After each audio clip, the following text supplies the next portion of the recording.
শিক্ষা সংক্রান্ত গুরুত্বপূর্ণ আপডেট পেতে অবশ্যই চ্যানেলটিকে সাবস্ক্রাইব করুন।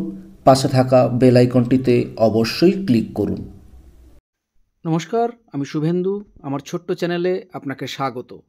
ডিএ সংক্রান্ত অত্যন্ত গুরুত্বপূর্ণ একটা update confederation of state government এমপ্লয়িজের সাধারণ সম্পাদক মলয় মুখোপাধ্যায়ের পেজ থেকে একটা গুরুত্বপূর্ণ আপডেট উঠে এসেছে, সেটাই আপনাদের সঙ্গে শেয়ার করতে চাই। কি বলা হয়েছে এখানে, উনি যে কথাটা বলেছেন, ডিএর কথা উঠলে মুখ্যমন্ত্রী কখনো বলেন কেন্দ্রের রিজার্ভ ব্যাংক আছে, আবার কখনো বলে রাজ্যের চাকরি ছেড়ে কেন্দ্রীয় চাকরি নিতে। কিন্তু ডিএ তো কেন্দ্রের ইচ্ছার উপর নির্ভর করে না। এআইসিপিআই নিয়ম অনুসারে কেন্দ্র ডিএ দিয়ে থাকে।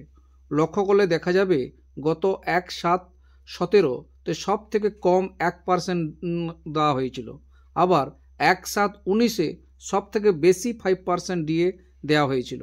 আবার বলি, এই শতাংশ কেন্দ্রীয় সরকারের ইচ্ছের উপর নির্ভর করে না। এআইসিপিআই নামক স্বশাসিত প্রতিষ্ঠান প্রত্যেক মাসে তাদের মূল্যসূচক ঘোষণা করেন। তা কোন মাসে 0%, আবার কোনো মাসে 8% বা 10% হতে পারে। বলা বাহুল্য, এ রাজ্যে ডিএ দেওয়ার ক্ষেত্রে কোনো নিয়ম নীতি মানা হয় না। ডিএ প্রধানত রাজ্যের মুখ্যমন্ত্রীর ইচ্ছার উপরই নির্ভর করে।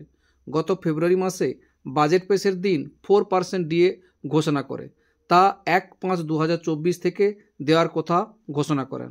অচানক মে মাসের প্রথম সপ্তাহে ভোট প্রচারের এক মঞ্চ থেকে তা এপ্রিল 2024 থেকে কার্যকর করার কথা শুনিয়েছিলেন।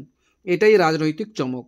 ফলে কর্মচারীদের ডিএর ফারাক 1/7/2023 যেমন 40%, ঠিক তেমনই 1/7/2024 1% কম, অর্থাৎ 40%।